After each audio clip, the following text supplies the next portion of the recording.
আমার নবী বললেন 10 বার আস্তাগফিরুল্লাহ পড়ে ঘুমাও, উভয়ের বিবাদ মিটানোর সওয়াব পেয়ে যাবা। প্রত্যেকদিন রাত্রি ঘুমানোর আগে 4 বার কালেমা তামজিদ পড়ে ঘুমাও, তাহলে তোমার আমলনামায় একটা হজের সওয়াব চলে আসবে। এই পুরো ঘটনাটা বললাম এই কারণে, কারণ এখানে দুরুদের প্রেমটা যুক্ত আছে, এইজন্য ডানে বামে সব বলে দিলাম। মুমিন যারা তারা এটা কালকে থেকে আমল শুরু করে দিবেন। সুবহানাল্লাহ বলেন না। বন্ধুরে আমার, হযরত আনাস রাদিয়াল্লাহু তাআলা থেকে হাদিস খানা বর্ণিত, হাদিস খানা এসেছে দাইলামে শরীফের মধ্যে। আমার দিকে তাকান, গুরুত্বপূর্ণ নিয়ামত আল্লাহর হাবিব সরকারে মদিনা তিনি বলেছেন, প্রাণীর নবীকে ভালোবাসিয়া কোন মুমিন মুমিনা যদি প্রতিদিন 1000 বার দুরূদ পড়তে পারে, কতবার?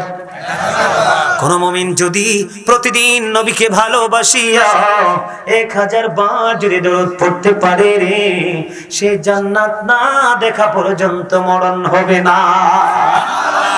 আপনারা বলেন, আল্লাহ আপনাকে মরার আগে জান্নাত দেখাইতে পারে কি পারে না? আল্লাহ বলবে কুন ফায়াকুন। সুবহানাল্লাহ। আল্লাহ কইতে দেরি রে, চোখের সামনে আসতে দেরি হবে না। বন্ধু, ইসলামের 4টা আমাদের গুরুত্বপূর্ণ 4 জন ফেরেশতা। কয়জন? 4 জন। একজন হলেন হযরত জিবরাইল, আরেকজন হলো বন্ধু হযরতে মিকাইল, আরেকজন হলো হযরত ইসরাফিল, আরেকজন হলো হযরত আজরাইল।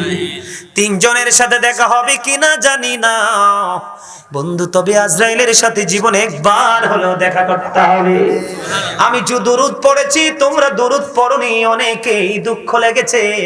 কেমন করে তোমরা বন্ধু উম্মত বলে স্বীকৃতি পাবা? নবীজি কাল কিয়ামতের দিন যাকে উম্মত বলে স্বীকার করবে না, তার নসিবে কখনোই নিয়ামত জুটবে না। কারণ আল্লাহ বলেছেন হাদিসে কুদসিতে, লাউলা কালাম আজহারতু রাবুবিয়াতি, আমি যদি আপনাকে প্রকাশ না করতাম হাবিব, আমি প্রভুর প্রভুত্ব প্রকাশ হতো না। সুবহানাল্লাহ কন্যা কিলে। আল্লাহকে মানলে, রাসূলকে মেনে আল্লাহকে মানতে হবে, তাহলে মুমিন। তাওহীদকে মানতে হলে রিসালাতকে মানার পরে তাওহীদকে মানবেন, তাহলে আপনি মুমিন। আপনি রাসূলকে ডিভাইড করে দিবেন, কারণ সুযোগ নাই। Allah the first pillar is the lord of all, রব্বুল আলামিন। মুহাম্মদুর রাসূলুল্লাহ সাল্লাল্লাহু আলাইহি সাল্লাম is the blessing for the world, রাহমাতাল লিল আলামিন। চমৎকার না? আল্লাহর নাম লিখতে আলিফ লাম লাম হা 4টা হরফ, একটার উপরে নিচে নকশা নাই। নবীজির নাম লিখতে মিম হা মিম দাল 4টা হরফ, একটার উপরে নিচে কোনো নকশা